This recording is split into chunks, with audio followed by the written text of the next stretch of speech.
মেয়ে অসুর হবে না ভক্ত হবে, কি হবে? ঠিক তো? ঠিক আছে, তো সেই সুযোগটা গ্রহণ করো। Okay.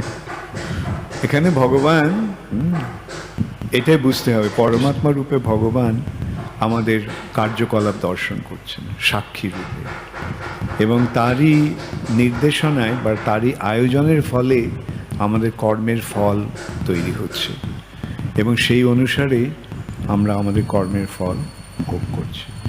এখানে আমাদের সুযোগ আছে ভগবানের দিকে যাব না ভগবান থেকে দূরে যাব। ভগবানের থেকে দূরে যাবই নয়, কেবল দূরে তো এমনিতেই চলে গেছি।